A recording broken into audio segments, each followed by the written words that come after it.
Asimismo, el vino sufre una ligera merma durante su crianza en barrica debido a la evaporación de los alcoholes. Esa ofrenda es conocida como la parte de los dioses.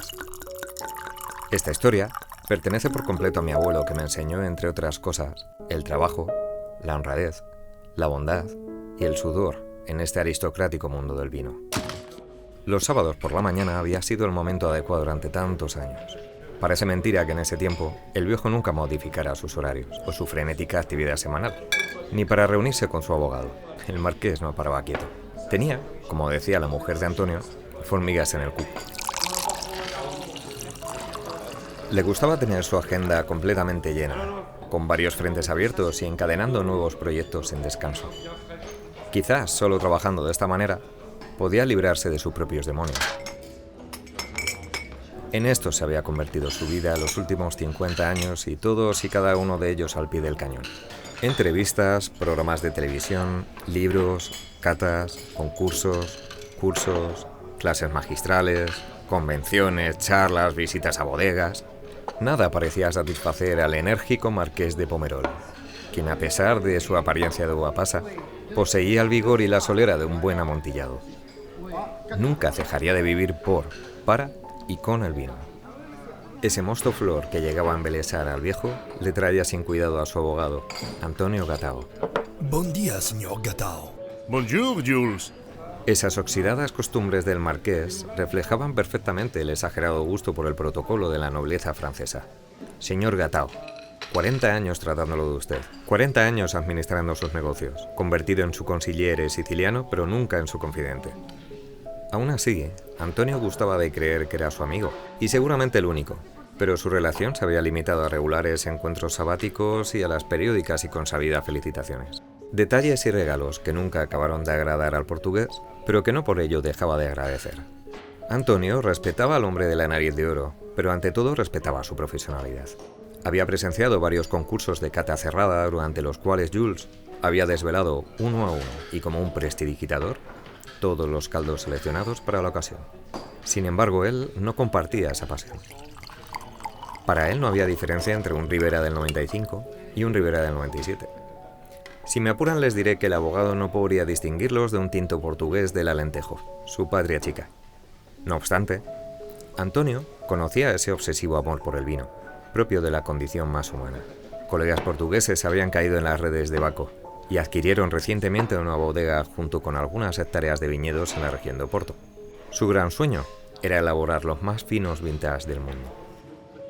El abogado no compartía ese sueño, pero les admiraba, como admiraba a Jules de Pomerol. ¿Qué estáis comprobando esta vez? El último Beaujolais de las bodegas para las que trabajo. Usted debería saber cuáles son, letrado. El portugués echó un vistazo al local. Siguiendo la moda vigente, el establecimiento era un bar de copeo de vinos selectos, aunque en Burdeos esto se llevaba hasta sus últimas consecuencias. La tienda-bar constaba de 3 plantas divididas en botelleros, zonas de cata, tienda, bar, restaurante y el desván. Todo según los patrones del diseño más moderno, bien sûr. Ahora se hallaban en la zona de cata, cita en el primer piso, pero era habitual que el marqués se zambullera entre los grandes vinos de guarda del desván. ¿Y tienes que hacerlo precisamente aquí? Me gusta apreciar los vinos en el mercado, lejos de espléndidas bodegas que subjetiven mis sentidos. Huyo de las condiciones perfectas para la cata, tratándose de un vino joven cuyo destino es la venta rápida, señor Gatao. ¿Me permite? Por favor. El marqués sirve otra copa del Beaujolais. Antonio la recoge y comienza a recrear una pantomima a propósito del ejercicio de cata, acompañándola de gestos ostentosos y exagerados. Color brillante muy propio de la corteza de ciertos insectos y de lágrima viva. Su aroma recuerda el pudding de manzana a las 11 de la mañana. A trigo, a aceitunas y a sardinas. Sí, definitivamente huele a sardinas. El francés ríe la caricatura de su abogado. En el fondo comparte con él una relación de compadreo no explícito, pero tácito, que el marqués nunca se permitiría convertir en amistad. Estos encuentros con el portugués, aparte de balance económico de sus 1001 batallas, se convertían asimismo en un momentáneo reposo mental y físico. Sin necesidad de relatar sus secretos, el letrado le obsequiaba con una sesión terapéutica, sin incluirla en sus honorarios, por supuesto. Bueno, dejémonos de chistes. Aquí están los contratos de imagen. Son estos dos y debes firmar al pie. ¿Podría extenderse más, por favor? Sin duda, Jules. Estos contratos ya los firmamos cuando las viñas estaban llenas, pero se traspapelaron y hubo lugar a modificaciones, además de errores de forma. Por esto debemos repetir el proceso desde el principio. Antonio le entrega la pluma estilográfica, elegante y discreta, y el marqués rubrica con firmeza los documentos. Tiene total confianza en el portugués, lleva sus negocios desde los comienzos y nunca supo de ninguna irregularidad. Por otra parte, los ingresos aumentaron paulatinamente de forma especialmente señalada en los últimos 10 años. Y es que Antonio Gatao Castro se jactaba de ser un abogado de la vieja escuela y no uno de esos nuevos pijos con pinta de agentes de bolsa neoyorquinos. Una de las frases más pronunciadas por Antonio en los últimos años hace referencia a esto último. Si de verdad la humanidad quiere empezar de cero y convertir este planeta en un lugar feliz y en paz, lo primero que habría que hacer sería acabar con todos esos vampiros. Este portugués, de complexión fuerte aunque bajo, elegante en su indumentaria y con un característico bigote a lo Hércules Poirot, era una persona honesta desde el día que nació en un pueblo cercano a Évora.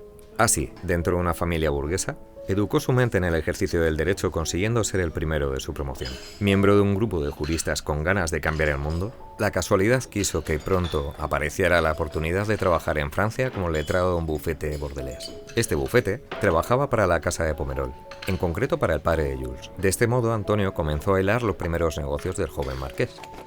También necesito tu firma para el contrato de tu nuevo libro. Pero antes me permito recordarte que lo quieren terminado en un año. ¿Crees que podrás hacerle hueco? Letrado, mi boca no acostumbra a escupir palabras que mis actos no puedan subrayar. Por supuesto, marqués. Antonio se atusa el bigote mientras piensa en la cantidad de veces que han repetido esta escena a lo largo del tiempo. Es como una imagen varada en el transcurrir del calendario, como un eterno déjà vu, excepto por un detalle. El humor de Pomerol había desaparecido casi por completo desde hacía 5 años, desde la partida de Minerva. Jules de Rothschild, marqués de Pomerol, tenía ahora 72 años. Acostumbraba a vestirse con traje y corbata desde siempre, lo cual, unido a su porte y modales, le conferían un aspecto noble, elegante y clásico en extremo.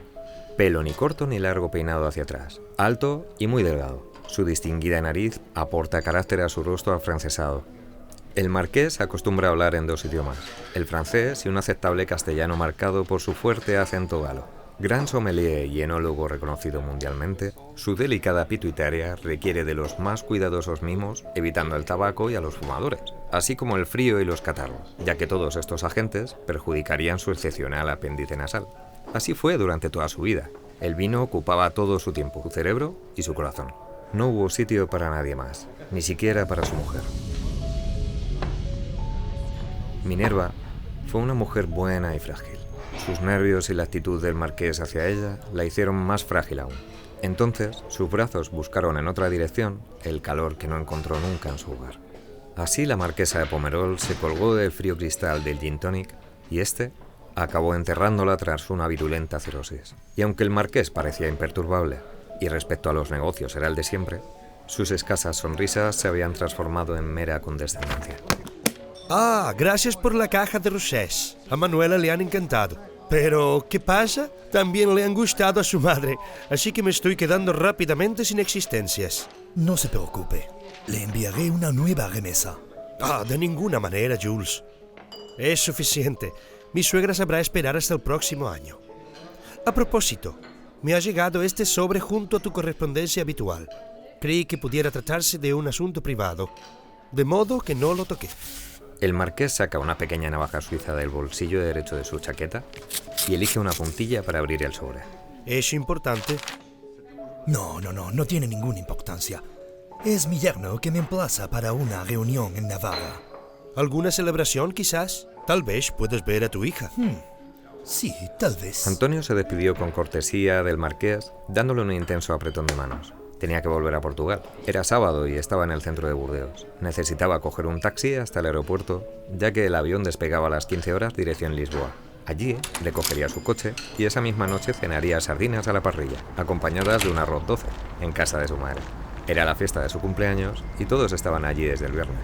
Un recuerdo de emoción le recorrió el cuerpo al acordarse de su madre, la matriarca de los Gatao, esa viejecita de pulso firme que le inspiraba tanta ternura con el paso del tiempo. En cambio, el hombre que dejaba atrás, el marqués de Pomerol, el gran sommelier, la nariz del vino, le inspiraba suma tristeza.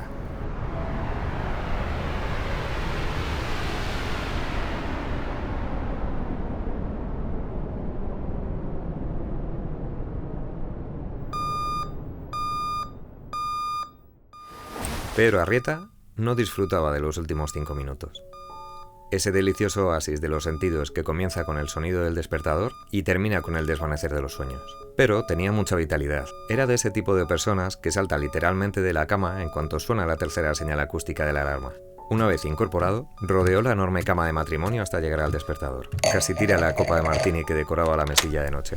Al mismo tiempo que se iba, echó un vistazo a su mujer. Estaba profundamente dormida.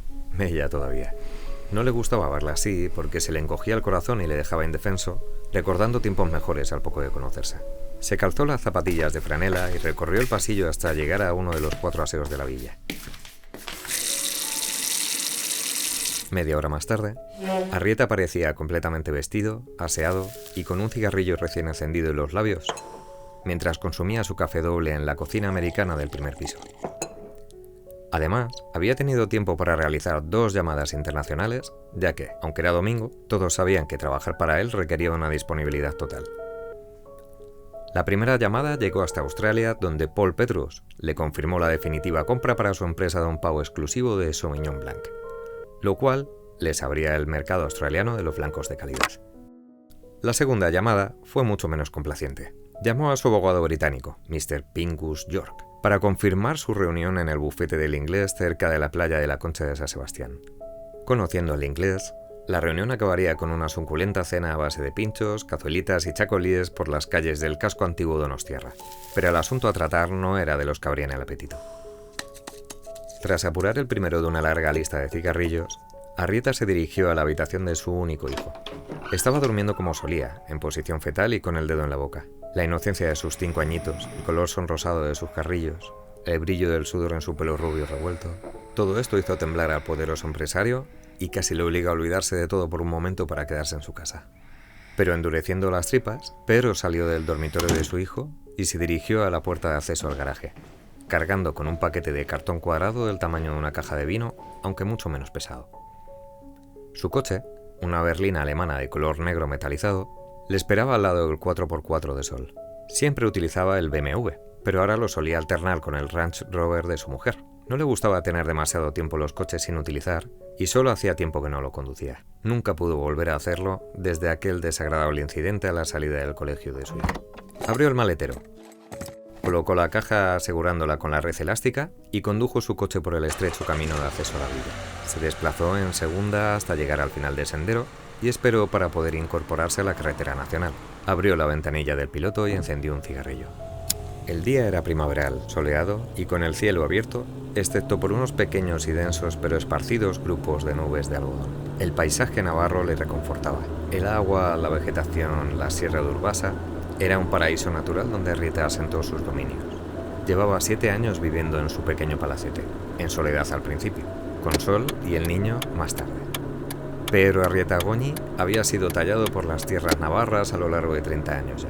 Antes vivía en Mendavia, lugar donde nació y creció con sus padres hasta cumplir la mayoría de edad. Fueron tiempos duros en los cuales, aunque sin llegar a pasar hambre, la familia Arrieta necesitaba trabajar de sol a sol en la bodega del señor Prudencio. Ya desde los 10 años tuvo que coger el corquete y recoger la uva del patrón en esas largas jornadas de septiembre, donde, entre el compadreo de los temporeros, comenzó a aprender el oficio desde abajo. Esa ubicua presencia de la uva, la vendimia, los procesos de elaboración, pero fue absorbiendo todo lo que sucedía en la finca y al llegar a casa, mientras los demás dormían extenuados, él devoraba libros de enología y economía que tomaba prestados de la biblioteca de los señores.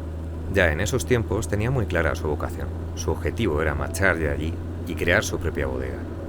Para ello, comenzó a ahorrar en secreto, grano a grano.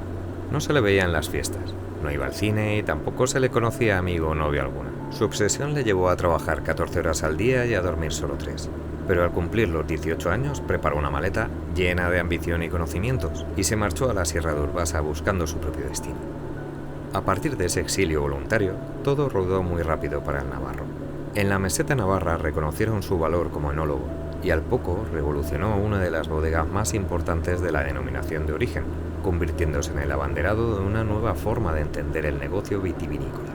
No obstante, Arrieta no olvidaba su sueño y en sus ratos de ocio, no muy frecuentes, gustaba de conducir su coche por las estribaciones de la sierra, buscando ese terreno idóneo para elaborar su propio vino. 2 años duró la búsqueda y fue en esa época cuando comenzó a oír hablar de una legendaria botella que, como el Santo Grial, unos pocos perseguían, pero otros muchos renegaban de su existencia. Y así, entre éxitos y misteriosas historias de fantasmas, al fin, Pedro Arrieta, utilizando el dinero fruto de unas acertadas inversiones, compró un modesto pago en el cual había encontrado varias cepas centenarias de Garnacha y Merlot. Estas variedades eran apropiadas para la idea que atesoraba Pedro sobre el estilo de su bodega.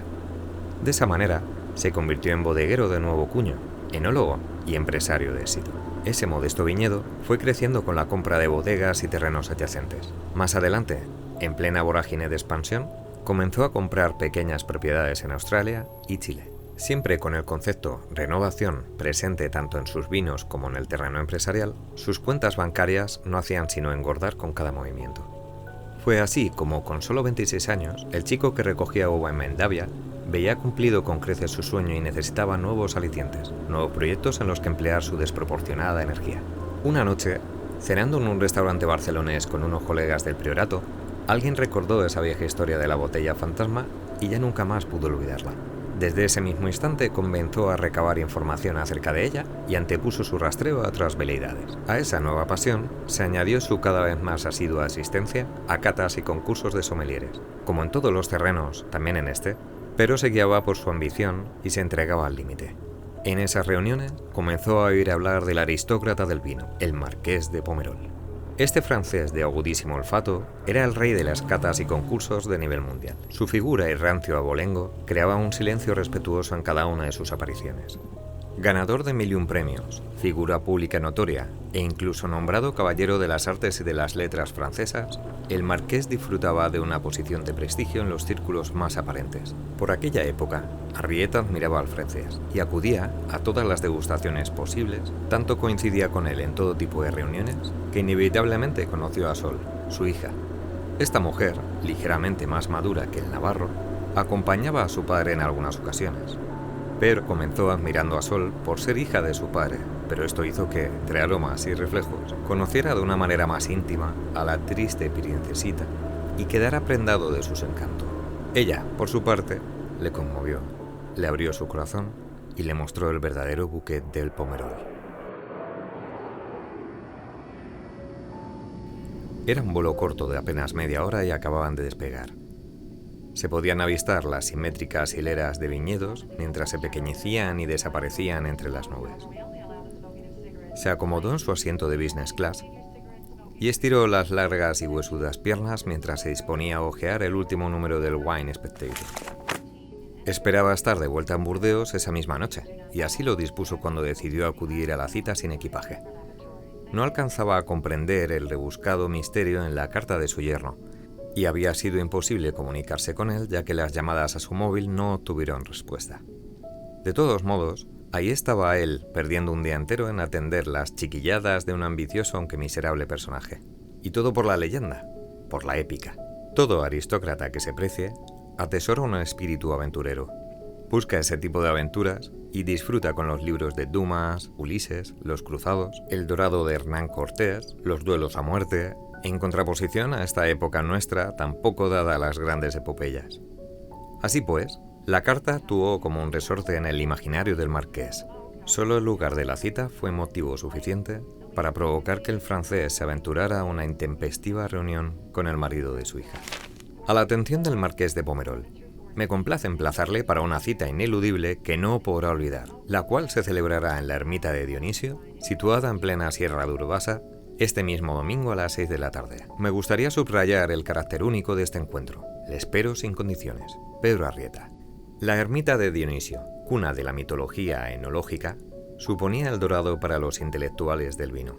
Allí tiene origen esa famosa historia de la botella más perseguida de todo el mundo y allí desapareció sin dejar rastro. Bien, Arrieta había logrado interesarle, pero supuso que, esta vez, el suspense iba a prolongarse el tiempo necesario que el marqués tardara en llegar a la ermita. Su yerno era un hombre predecible. Siempre parecía envuelto en un precioso papel de regalo, pero una vez profundizabas en su encanto, te encontrabas con un enorme y vulgar vacío. Buenos días. ¿Desea algo de beber, monsieur? La azafata sacó a Jules de sus tribulaciones. Vestía un uniforme rojo pálido y lucía un imperdible dorado sobre el corazón, con su nombre impreso en una monótona tipografía de letras negras. Thion. Thion.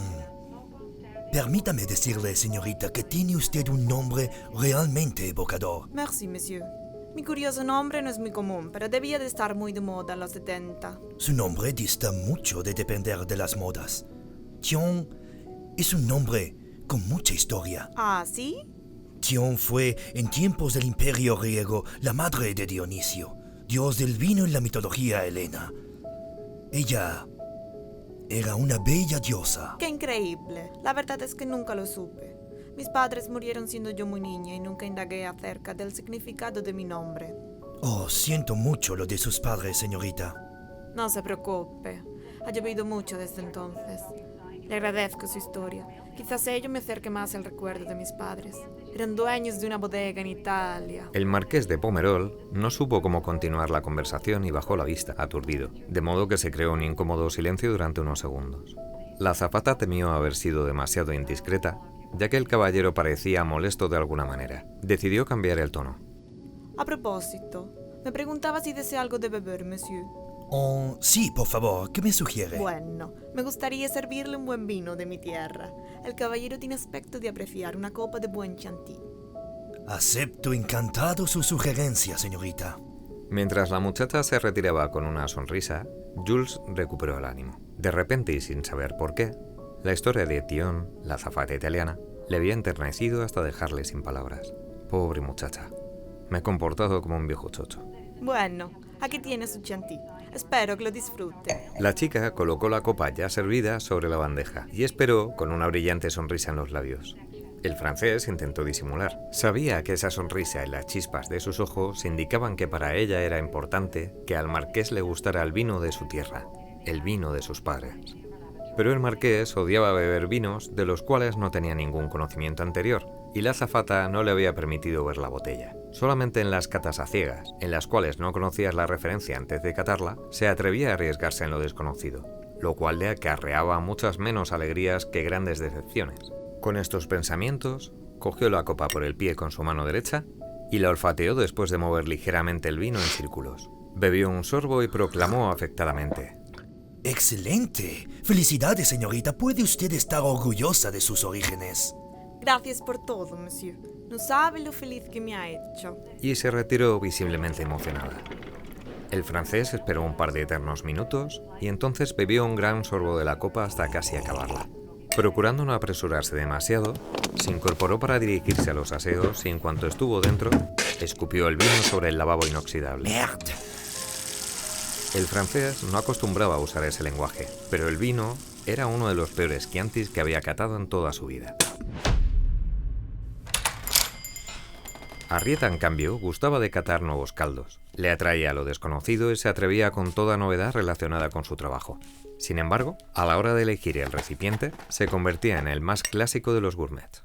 Había parado en un pueblo del camino y estaba en una escondida tienda de antigüedades, adquiriendo un par de carísimas copas tipo Burdeos. Estas copas estaban hechas de un finísimo cristal de Murano y databan del siglo XIX.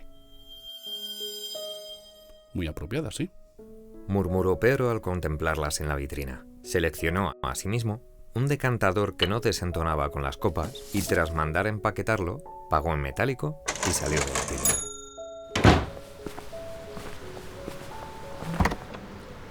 Aseguró la compra en el maletero del coche, aparcado a una manzana de distancia, y reanudó la marcha mientras encendía un cigarrillo con el encendedor del auto.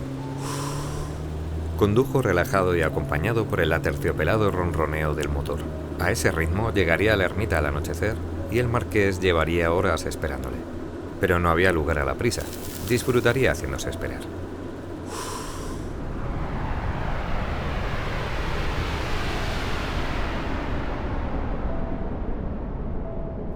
El aeropuerto de Noain apareció en su ventanilla. El aterrizaje transcurrió con normalidad y sin excesiva demora pudo recorrer el pasillo de salida para acercarse a la parada de taxis.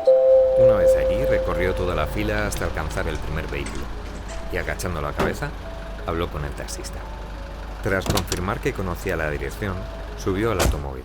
Se ajustó el cinturón de seguridad y contempló cómo el chofer se alejaba del aeropuerto.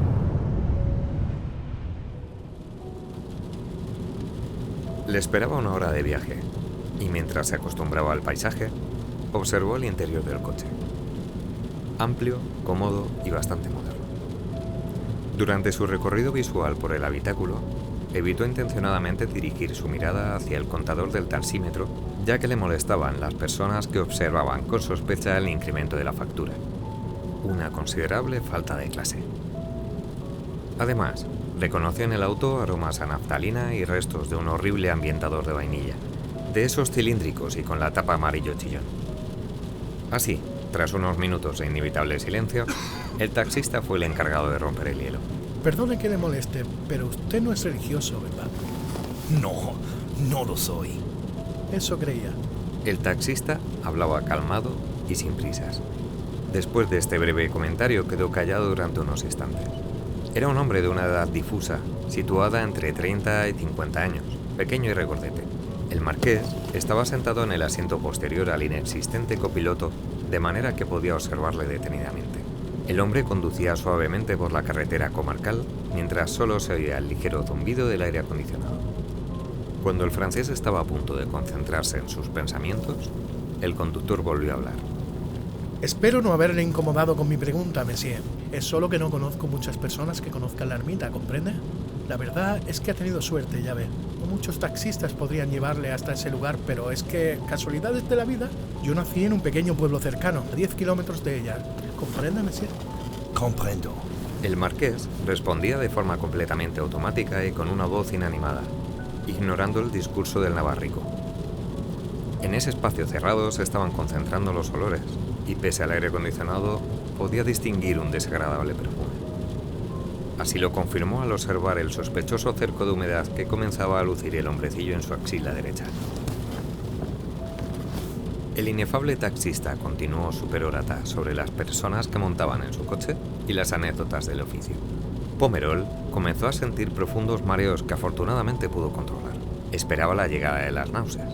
Le aburría ese hombrecillo, martirizándole con su charla vacía, llena de tópicos y evidencias. Intentó concentrarse en el exterior mientras circulaban por un estrecho valle surcado por un río. Qué pérdida de tiempo, pensó. Tras un instante de reflexión, el marqués retornó al interior del vehículo y comprobó que el sermón seguía su curso. Ya sabe, 2 monjes recluidos y todo eso. Eso no es normal. Miren Estados Unidos. Allí los curas se pueden casar y tener hijos. Claro que sí. Están mucho más avanzados que nosotros. Y es que un hombre es un hombre, ¿no cree? Por supuesto. Le aburro con mis historias, ¿verdad, monsieur? No me responda, que cuando me lío puedo resultar un pesado, lo sé.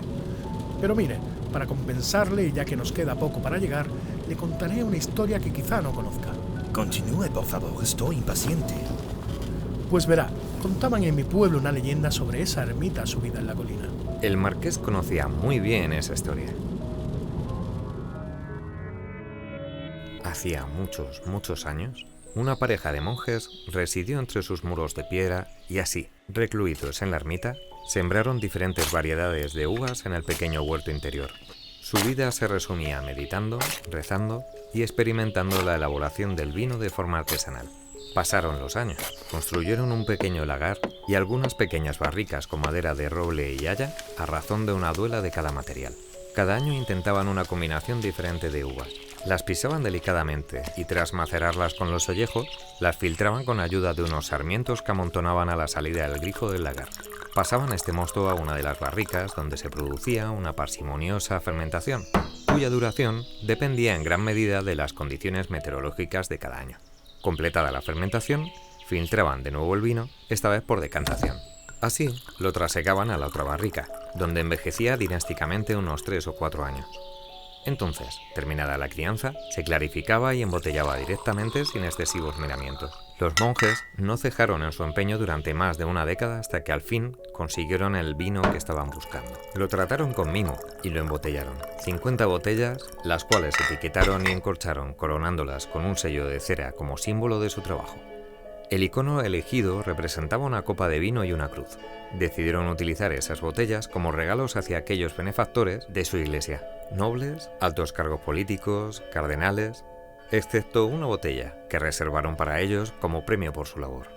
El vino fue un éxito y las personalidades agasajadas escribían para conseguir más botellas de ese sublime elixir. Los monjes respondieron a las autoridades agradeciendo su interés, emplazándoles a la próxima vendimia y prometiendo aumentar la producción. Pero aquí muere el cuento y comienza la leyenda. Se dice que el obispo de la región se sintió ultrajado al no haber sido uno de los agasajados por los monjes, de modo que este hombre, egoísta y envidioso, se dirigió una nefasta mañana a la ermita para exigir ese obsequio que tanto merecía un hombre de su posición. Al llegar, entró a hurtadillas en la cocina y después de recorrer la despensa, reconoció la botella tal como se la describió su colega, el obispo de Zaragoza. La asió con cuidado y ya la empezaba a esconder bajo su manto cuando apareció uno de los monjes. Entonces el obispo, visiblemente nervioso, saludó y comentó que su visita era pura rutina, añadiendo que se le estaba haciendo muy tarde. En ese momento, cuando intentaba huir sospechosamente a través de la cocina y llevando la botella consigo, el monje se interpuso en su camino. Con un gesto rápido le arrebató la botella y la dejó reposar en una mesa. Así, el obispo se quedó congelado cuando el ermitaño comenzó a gritarle, reprochándole su mezquino intento de robo. En su histeria profirió palabras injuriosas e insultantes que comprometían a su eminencia. Este, completamente fuera de sí, viendo su honor mancillado por ese muerto de hambre, aferró el desgastado mango de un cebollero que sobresalió de un cajón y lo hundió apasionadamente en las tripas del enervado ermitaño. Cuenta la leyenda que en ese mismo instante entró en la casa el compañero del herido. Al ver la escena quedó mudo y estupefacto, mientras su amigo moribundo le explicaba agonizando lo sucedido. El obispo había quedado petrificado en una esquina de la cocina, con el cuchillo ensangrentado en su mano. De repente, una sombra paralizó su rostro y su corazón no pudo soportar más emociones, parándose y muriendo allí mismo víctima de un infarto. El monje superviviente denunció los hechos, pero evitó toda referencia a la botella. La escondió e incendió el lagar. Utilizó la madera de las barricas para quemar las viñas y continuó viviendo en la ermita hasta su muerte.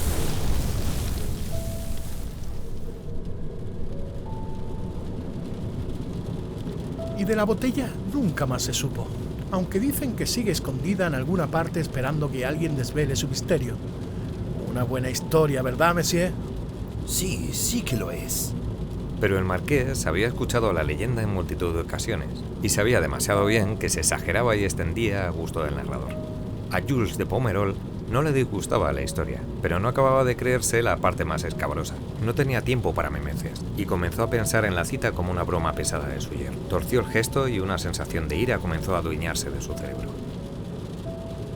La silueta de la ermita comenzó a perfilarse en lo alto de la colina. Con el coche en segunda velocidad y tras dejar atrás las dos últimas curvas, encararon el desvío que conducía directamente a la entrada. Mientras el auto se acercaba, el marqués podía adivinar las formas de una pequeña iglesia de piedra con un sencillo campanario en lo alto de su agreste portada. De su interior crecían media docena de cipreses de gran tamaño que le conferían un aspecto fúnebre. La ermita de Dionisio se erigía en medio de la naturaleza y el primer pueblo se encontraba a una distancia considerable. En pleno corazón de la Sierra de Urbasa se alzaba sobria con la serenidad que dan sus muros de piedra. Al acercarse a la puerta, el taxi paró.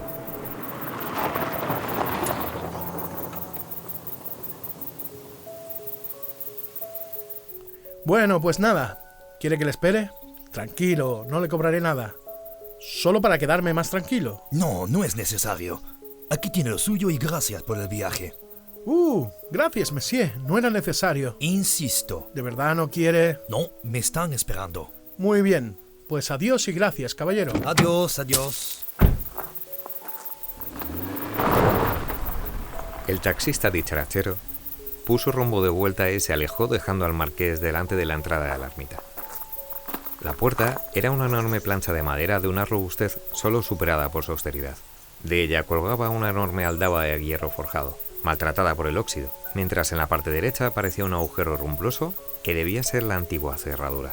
A su lado disponía de otro cierre, este más moderno y brillante.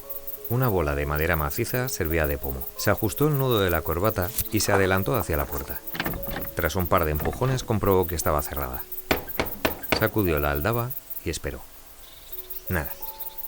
Volvió a sacudirla, otra vez con mayor energía.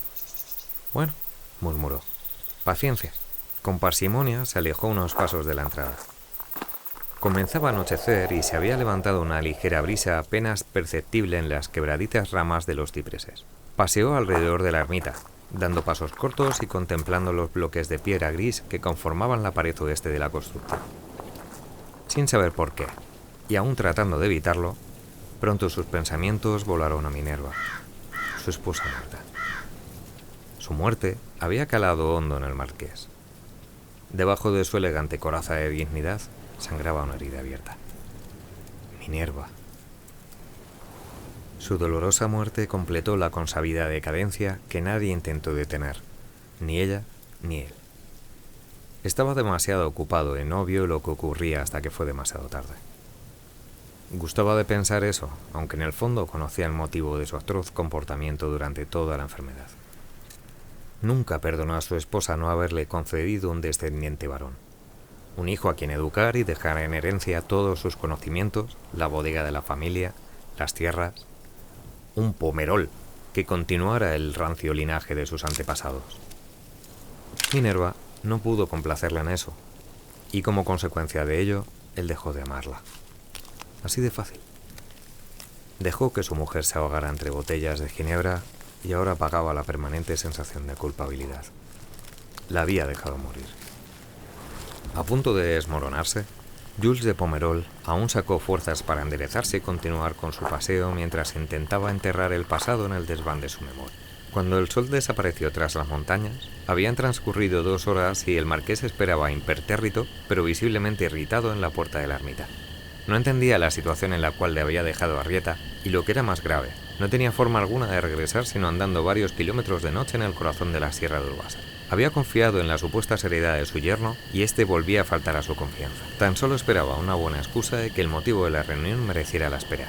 Justo en el momento en el cual el marqués rumiaba estos asuntos, 2 luces aparecieron en la carretera. Al principio era un mero reflejo, pero la niebla no era muy espesa y pronto se pudo ver la elegante línea del BMW. Estacionó junto a la figura del francés y por la puerta bajó un sonriente Pedro Arrieta apurando un cigarrillo. Sin borrar la sonrisa de su cara, se adelantó con el brazo extendido y la mano derecha abierta. Así, estrechándose las manos sin fuerza, Arrieta esbozó una excusa mientras tiraba la colilla y la aplastaba con el brazo. Jules, no sabes cuánto agradezco que hayas venido. Escuche, Arrieta, no sé qué... Lo sé. Le pido 1000 disculpas por mi inusual tardanza, pero tuve problemas con un neumático a 20 kilómetros de aquí. No soy muy hábil como mecánico, así que me demoré, lo siento. Está bien. Solo espero que me satisfaga de esta espera. Eso seguro, marqués. Le aseguro que no olvidará esta noche. Pero entremos. El viento es frío y la niebla aquí te cala hasta los huesos. Pedro sacó una pequeña llave y abrió la brillante cerradura. Tras el obediente sonido de los cerrojos deslizándose dentro de sus guías, empujó la puerta que cedió con un quejido. Dirigió una mirada de complicidad al francés y entró, seguido del contrariado Pomerol. Nada más entrar en la ermita, Arrieta buscó un candelabro de cobre que reposaba sobre una rústica mesa. Con ayuda de su mechero, encendió una a una las 3 velas y una claridad carmesí se apoderó del recibidor. El habitáculo era breve, con sus muros de piedra y el suelo de tierra arcillosa. Al elevar la vista se podía apreciar cómo morían las paredes en un muy elevado techo que, cruzado por grandes vigas de madera, desaparecía en la oscuridad. El mobiliario era apenas inexistente. Fuera parte de la robusta mesa, solo constaba de un estrecho armario de 2 puertas y un par de cuadros propios de la imaginería católica. El marqués pudo reconocer una copia de La última cena de Juan de Juanes en uno de ellos. En el otro se reproducía al óleo el Santo Grial. La humedad se adueñó de la pituitaria del francés, que recibía asimismo efluvios de hongos y de madera vieja. En el centro de la mísera habitación, Arrieta elevó el candelabro con su mano derecha y comenzó a pasear por la pequeña iglesia atravesando un vano que aparecía a la derecha de Pomerol. Antes de aparecer por el hueco, invitó al marqués a acompañarlo con un gesto. Acompáñeme, por favor. Esta ermita data del siglo XVI y desde entonces hasta hace una semana ha sido habitada únicamente por monjes. Ya conoce la historia de esa botella misteriosa manchada de sangre. Dicen que el testigo la ocultó y que sigue aquí, esperando a que alguien la descubra. Pero también puede ser una leyenda, un cuento. Oiga, Arrieta, no tengo dudas que para usted esta fantochada es un juego de lo más divertido.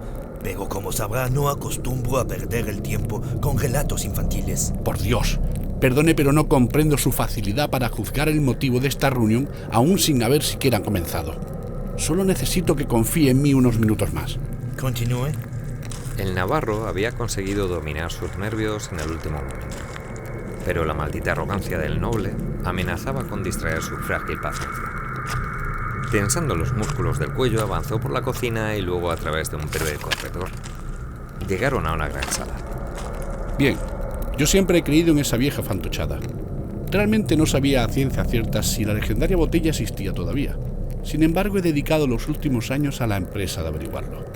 Pues bien, la cosa no era fácil. El monje sobrevivió 40 años más hasta convertirse en centenario, y con su último suspiro se perdía la última pista del misterio. ¿Se llevó el secreto a la tumba? Eso creí durante unos meses, aunque volví a indagar en sus apellidos y... ¡bingo! El monje al morir dejó un único pariente. Basta, Arrieta. Vaya directamente al grano ahora mismo.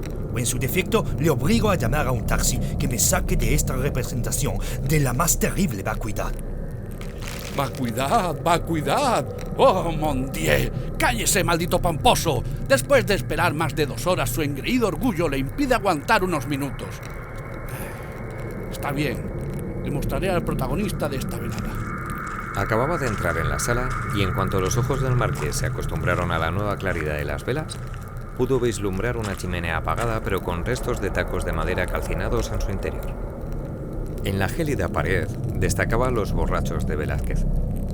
¡Qué pintura tan inapropiada para una ermita!, pensó el marqués mientras asimilaba el despecho de su yerno. Reinando en el salón, la mesa central era alargada y a sus laterales disponía de bancos corridos.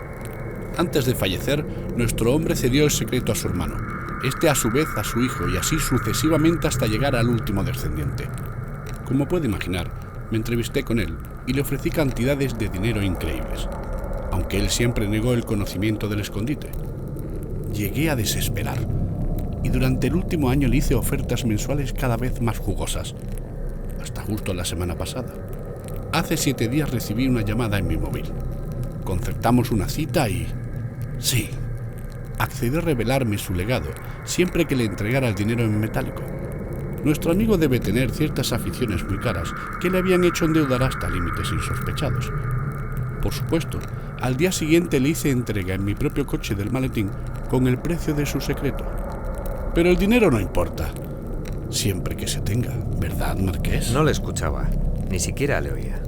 En su interior sabía que su yerno no era capaz de lucubrar un cuento como ese. Se le veía nervioso y henchido de orgullo. Se creía triunfador y eso solo era posible si todo lo relatado fuera cierto. Y además, estaba la botella. Hacía un rato que la observaba. De pie, en el centro de la mesa, se reflejaban Jules como unos fuegos artificiales en la pupila de un tierno infante. Cuando Arrieta apoyó el candelabro cerca de ella, intentó apreciarla con más detenimiento, pero estaba totalmente cubierta por una corteza de polvo acumulado durante más de 100 años. No resistió la tentación. ¿Puedo? Absolutamente. El francés se acercó a ella suavemente, como si temiera que la premura convirtiera la botella en un sueño inalcanzable, desvaneciéndose ante su presencia. Mientras avanzaba, poseía ese brillo en los ojos. Había comenzado el análisis del experto cazador. Observó con tranquilidad y con el mismo celo que un cirujano trata los órganos vitales, separó parte de la corteza del polvo con ayuda de un lito el cual descansaba perfectamente doblado junto al vino. Entre la suciedad apareció la etiqueta. Pronto comenzó su soliloquio. Se diría que dirigido a un grupo de estudiantes expectantes ante su clase magistral. Todo concuerda. Botella Magnum de 1,5 litros, etiquetada de manera sencilla y pulcra. Sobre fondo blanco aparece una copa superpuesta sobre una cruz labrada. El dibujo está realizado a mano con tinta negra. En la etiqueta se puede apreciar la fecha de la añada, 1862, y el nombre del mito. Según cuentan, Sangre de Cristo es el producto de un raro coupage de hasta 11 variedades distintas, utilizadas todas ellas en diferentes porcentajes. Es un vino largamente criado en barricas especiales de roble y haya y afinado posteriormente durante su delicada reducción en botella. Esto, unido a las condiciones microclimáticas de la ermita y el empleo en su elaboración de algunas uvas autóctonas de Navarra ya desaparecidas, confirió al vino unos taninos tan poderosos que le dotaron de esta increíble longevidad. La boca está cubierta de polvo. Convendría asearla antes de efectuar el descorchado. Asimismo, se debe decantar lentamente horas antes de su disfrute para que el vino se oxigene y pierda los aromas de reducción adquiridos durante su larga guarda en botella. Los aplausos de Pedro Arrieta completaron al final del irrefutable monólogo. Aplaudía lentamente mientras una extraña sonrisa se dibujaba en su rostro. Al escuchar la ovación de su yerno, el marqués abandonó su estado de catarsis para volverse hacia él. Arrieta, yo no sé qué decir. No se preocupe, no es necesario. Pero sí, yo me debo disculpar por mi grosería, pero esta maldita espera me hizo perder la paciencia. Lo siento mucho, pero usted ha logrado sorprenderme como jamás hubiera creído posible. Le felicito por su tesón y empeño. Ha culminado el sueño tantas veces perseguido. La sangre de Cristo. Sí, lo he conseguido. Pero aún quedan muchas sorpresas esta noche. El navarro comenzó a rodear al marqués mientras éste continuaba escuchándose a sí mismo. No sabe cuánto le agradezco que me haga partícipe de este tesoro. Nunca olvidaré este gesto que... Desde luego que no lo olvidará. Tras golpear a su suegro en la nuca, Arrieta dejó el atizador de la chimenea sobre un extremo del banco. El cuerpo del marqués yacía a su lado. Arrieta se agachó para comprobar su estado. Tomó su pulso y comprobó la herida. La brecha abierta en la parte posterior de la cabeza sangraba sin fluidez y el hilo de sangre color vermellón manchaba el cuello almidonado de la camisa. En la mesa, las velas consumían su existencia con lenta parsimonia. Arrieta incorporó a su maltrecho suegro hasta colocarlo en una silla. Una vez sentado, recogió una soga de un rincón de la estancia y comenzó a amarrarla a su asiento. Tras fijarlo, bien sujeto, examinó la herida de la nuca. Había dejado de sangrar, aunque todavía se veía muy fresca. Dejó caer la cabeza del herido hacia adelante y, con cierta ceremonia, recorrió la ermita hasta alcanzar la puerta principal, dejando al marqués en la sala y fuera de combate. Salió al exterior y la noche era terrible. Grandes nubarrones morados y oscuros impedían ver una sola estrella. Amenazaba tormenta. Esto, unido al vendaval que se había levantado y al evidente descenso térmico, componía un cuadro de lo más desapacible. Buscó en el bolsillo derecho de sus pantalones el tabaco. Prendió su enésimo cigarro y seguidamente marcó en el móvil el número de casa. Un par de sabrosas caladas y alguien descolgó al otro lado. Era su hijo. A su edad disponía de una inteligencia muy viva y ya se podía mantener una conversación lógica con él. Pero pensaba que la enfermedad de su mujer había hecho madurar a su hijo demasiado pronto y a menudo deseaba que no fuera tan perspicaz y no supiera leer la delicada situación de su familia. Hola, papá. ¿Qué tal está mi campeón? ¿Va todo bien? Sí, papá. ¿Qué estás haciendo? Jugando con la PlayStation. Ya me he pasado 5 veces el Crash Bash. ¿Y tu madre está contigo? No, hoy tampoco ha salido del cuarto. Me ha dicho esta mañana que no iba a bajar a comer. ¿Y tú? ¿Has comido, cariño? He comido con candela, patatas fritas y fideos. Ah, y un helado de chocolate y nata. Muy bien, estás hecho un hombrecito. El navarro temblaba como un flan y a duras penas podía contener sus sentimientos, los cuales bullían en una amalgama de asco y tristeza. pero siempre se obligaba a ocultar a su hijo los escabrosos detalles relacionados con su madre.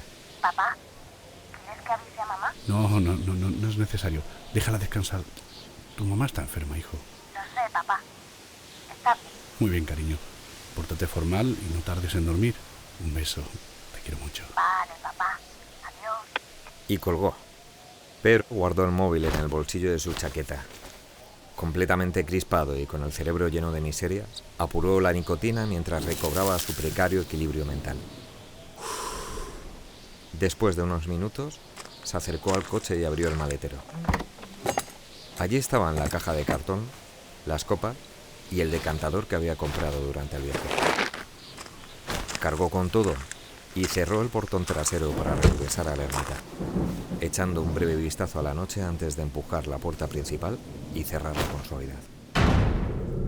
Cargado con todos los utensilios, se acercó a la habitación, donde el marqués continuaba exactamente en el mismo estado en el cual le abandonó. En primer lugar, sacó la cubitera. Con ella debajo del brazo avanzó hasta la cocina, donde la llenó bajo un grifo de cobre.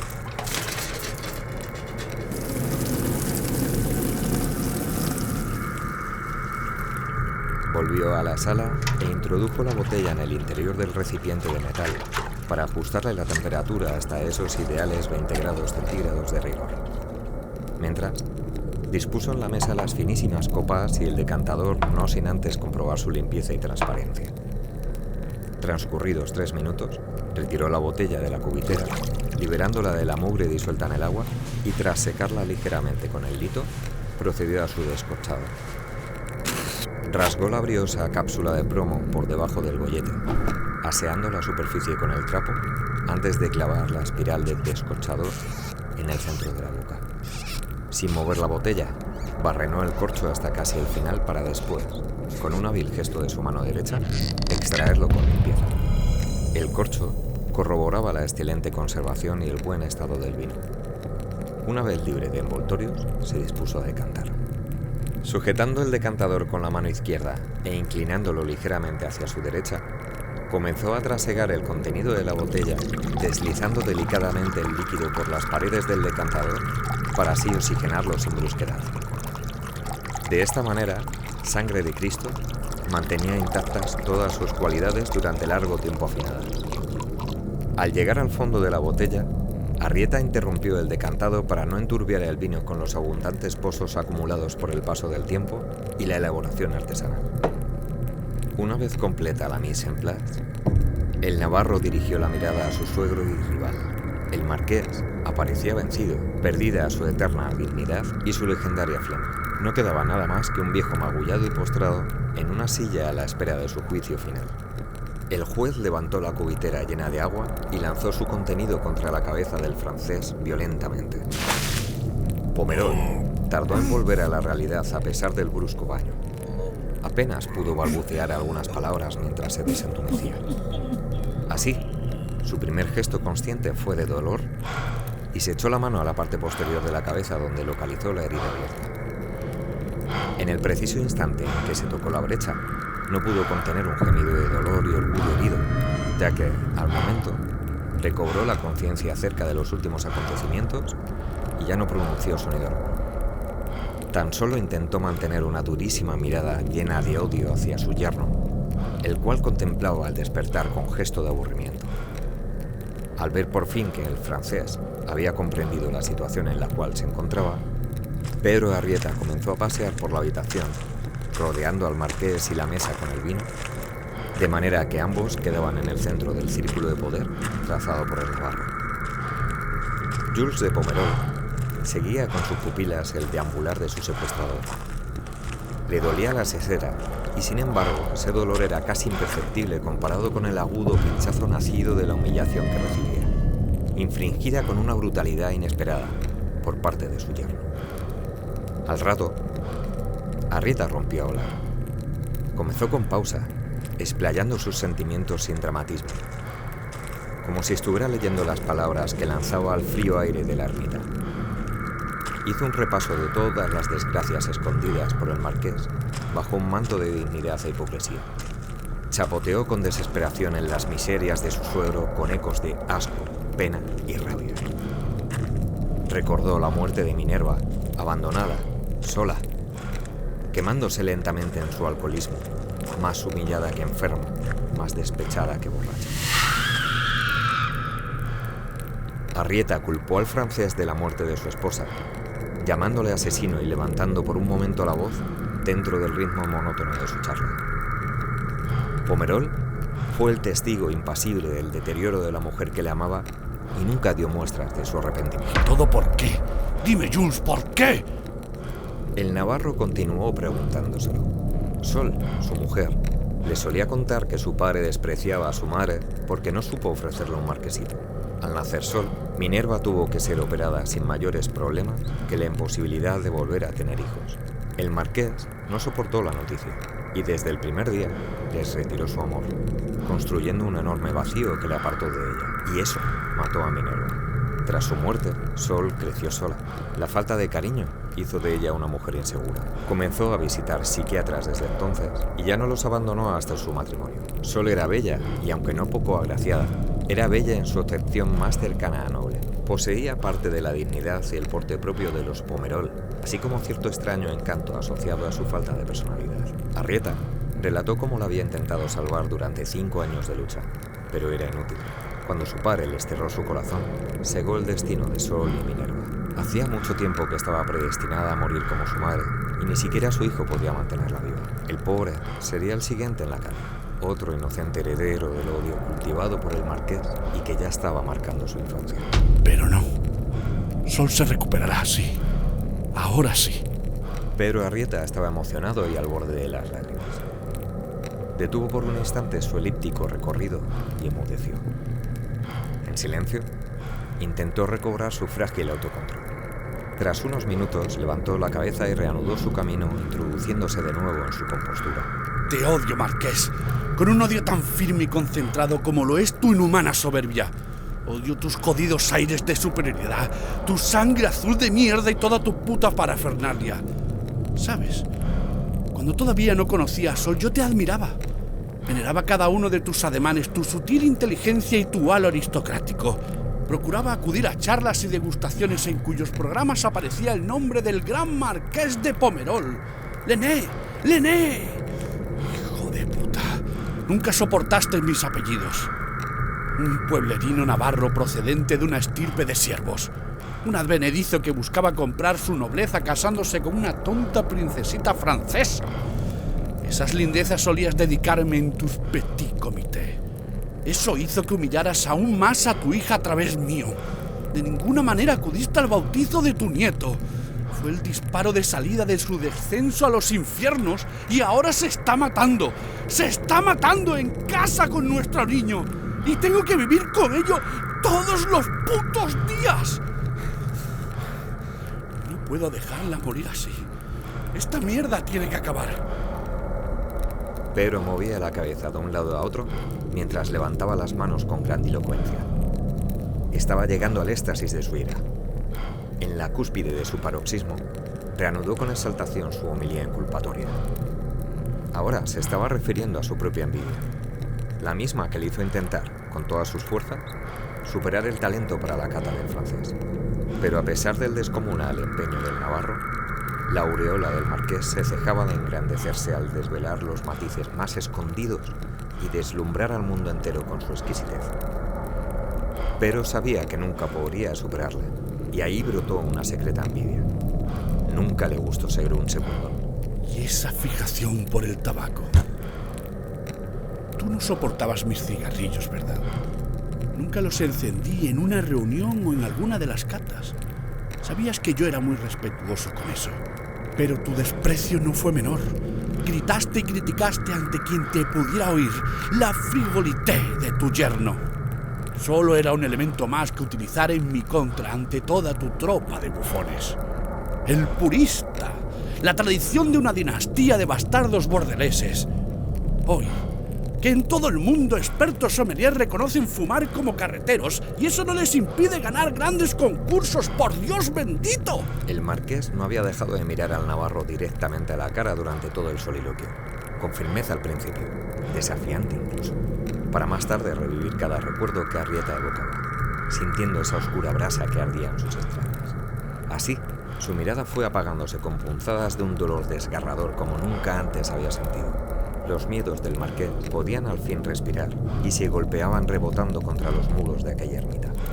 Dejó caer la cabeza totalmente derrotado, humillado, vencido al fin. Pero en el último instante, el azar pone al alcance de mis manos el tesoro más preciado. La sangre de Cristo. Tú eres mi victoria sobre este repugnante saco de huesos. Mi sueño hecho realidad. Solo así podía aplastar la vergonzosa altanería de todo un marqués de Pomerol. Este es pues mi triunfo, Jules. Mírame cuando te hablo. Arrieta gritó esto último mientras alzaba la cabeza de su oponente con ambas manos para mirarle fijamente a los ojos. El anciano los abrió despacio y miró al navarro. Este retiró las manos al comprobar que ya no podía causarle más dolor psíquico. Veía su testa hundida en los enclenques hombros y sus brazos muertos a ambos lados, tras un muy pasajero sentimiento de lástima, que Pedro se prohibió enérgicamente a sí mismo. Disfrutó amargamente de su victoria. Le odiaba demasiado. El petimetre navarro se había convertido en fiscal, juez y verdugo. Lentamente, Pedro retrocedió unos pasos desapareciendo en la oscuridad de la habitación para volver a aparecer de inmediato con los dos puños cerrados. Depositó su contenido encima de la mesa. El revólver plateado quedó a su lado mientras que en la esquina de la mesa más próxima al marqués colocó una pequeña grajea. Una vez preparada la escena, Pedro asió el decantador y derramó perfectamente su preciado líquido en una de las delicadas copas. Fue generoso y sirvió media copa. Sus gestos eran firmes y decididos, y así alineó la copa junto a la misteriosa píldora. Sin cruzar su mirada con la del francés, le rodeó y liberó de la maroma que le mantenía erguido. La cuerda cayó al suelo deslizándose vagamente por los costados del anciano, el cual no pareció mover un músculo. Su cuerpo había quedado paralizado, encogido, y solo la cabeza permanecía penosamente erguida, esperando una próxima y deseada guillotina. Pedro había recobrado su posición inicial como maestro de ceremonias, de pie junto al arma, y a 2 pasos de su suegro, el navarro, con un rictus rígido fruto de la tensión acumulada, comenzó a dictar sentencia. Jules de Pomerol, tu destino está sellado sin solución. Este es tu final. Ahora bien, te concedo ser dueño de elegir tu propio camino. El marqués encajó el veredicto con una completa sumisión, del mismo modo que comprendió inmediatamente las reglas del juego. Tenía derecho a escoger entre una muerte rápida o disfrutar esa última copa de vino antes de morir lentamente. Ya en el mismo momento en el cual se planteó este dilema, conocía su decisión. Merecía cada una de las torturas de su yerno y aún más, pero era demasiado viejo para cambiar. En los postreros minutos de su existencia, aparecía de nuevo en sus ojos ese brillo tan familiar, producto de la codicia y del deseo. Preferiría los mismísimos infiernos antes de no poder deleitarse una vez más. Cuando ya el viejo acercaba su escuálida garra a la pastilla, su verdugo asió la pequeña arma para seguidamente apuntarle al corazón y disparar a quemarropa. 1, 2, 3, 4 y hasta 6 veces. Los chasquidos producidos por el arma vacía asustaron al marqués, quien, al comprender que la pistola no tenía munición, comenzó a llorar con desconsuelo. Estaba seguro de que el marqués no iba a dejar pasar esta ocasión. Maldito egoísta. Adelante, trágatela. El francés permaneció sollozando durante un par de minutos, mientras el navarro apenas podía soportar la impaciencia y observaba al condenado con los puños crispados y ojos delirantes. Con exagerada lentitud, el marqués incorporó el brazo derecho hasta alcanzar la grajea con su mano e introducirla en la boca. Apenas se le oyó decir: «Me desprecio». Al engullirla, notó su aspereza a lo largo de toda la lengua y el gaznate. Sin tiempo que perder, levantó la copa por el pie y, sin dejar de llorar pero con gesto serio y sereno, la acercó hacia sí. Sus sentidos volvían a sensibilizarse para el análisis final. Observó el caldo atentamente. Con el movimiento circular de su mano, las lágrimas del marqués se confundieron con las que creaba el glicérico caldo sobre el fino cristal. Alzando una de las mangas de su americana, colocó la copa sobre el puño de su camisa blanca para así distinguir el verdadero color de la bebida. Seguidamente la inclinó hasta casi tumbarla, para luego elevarla hasta su nariz. Su legendario apéndice nasal irrumpió en la boca del recipiente absorbiendo todos los aromas primarios para, a continuación, separarla un instante y girar el líquido dentro del vaso con un hábil gesto circular. Mientras el vino aún circulaba, el francés olfateó de nuevo tan intensamente que parecía que sus pequeñas venas nasales adquirieran relieve y señalizaran su camino de vuelta hasta el cerebro, donde el marqués recogía las percepciones descubiertas por su extraordinaria pituitaria. Una vez resarcido su olfato, la mano dirigió el caldo hacia la boca. Bebiendo un sorbo, el marqués lo agitó a lo largo de toda la cavidad bucal, trasegándolo desde el paladar hasta las encías, respirando a través de él. Finalmente, deslizó el líquido por la lengua hasta vaciarlo en el pozo de su garganta. Tras este trago, dejó la copa sobre la mesa y clavó su mirada en la botella para comenzar a emitir su juicio en un último ejercicio de templanza. Este vino viste un solemne manto rojo acompañado de iridaciones de rubí. Intenso, brillante y muy cubierto. De capa alta. El nariz se me presenta pleno de aromas de gran intensidad y complejidad, donde perduran con gran viveza y orgullo notas de fruta roja madura junto a sutiles notas balsámicas. Su extraordinaria longevidad, unida a su magnífica conservación e impronta, destacan en los aromas a cuero, tabaco seco y especias, recordando especialmente a madera tostada y torrefactos. Así en boca es largo, sabroso, franco y equilibrado. Su estructura es descomunal, con unos taninos muy nobles que en su tiempo serían poderosos, pero a los cuales los largos años han aportado una madurez exquisita y plena. Producto de semejante matrimonio de variedades es la deliciosa dulcedumbre que embriaga los sentidos, sedoso al paladar, y con un retronasal repleto de infinidad de elegantes recuerdos aromáticos. Una última lágrima recorrió la mejilla de Jules de Pomerol mientras recobraba parte de su maltrecha entereza. Se irguió en la silla, levantó la cabeza y miró al navarro consumiendo su último instante de dignidad. Gracias. Al escuchar el agradecimiento de la víctima a su verdugo, este salió del ensimismamiento adquirido al escuchar la clase magistral de su suegro. El marqués había construido una descripción bellísima de su tesoro, logrando la atención del implacable navarro que ahora esperaba, entre cuchilladas de miedo, arrepentimiento y venganza, el desenlace de la función. No tuvo que esperar demasiado. El francés comenzó a retorcerse a poco rato.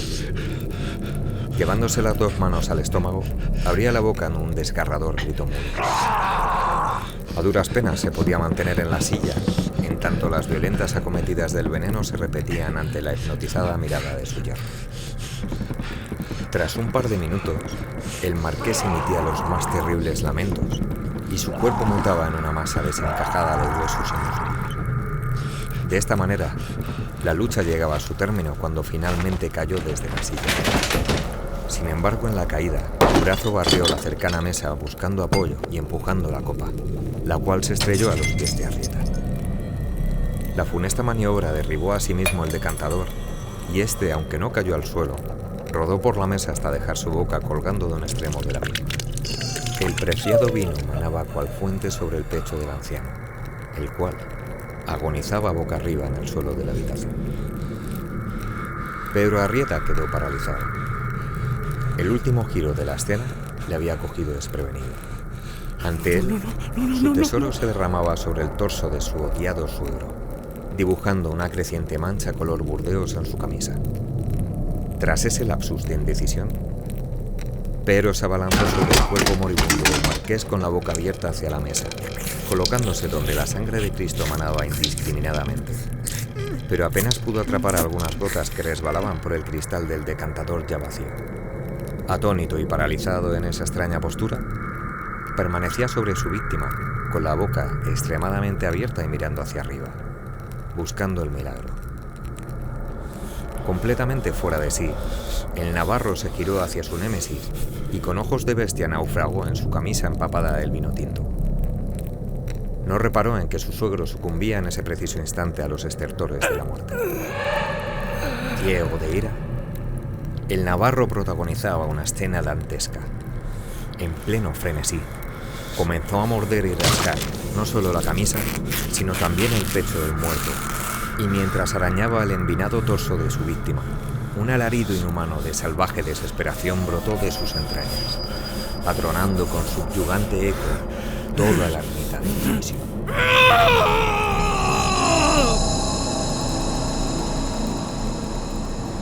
28 de marzo.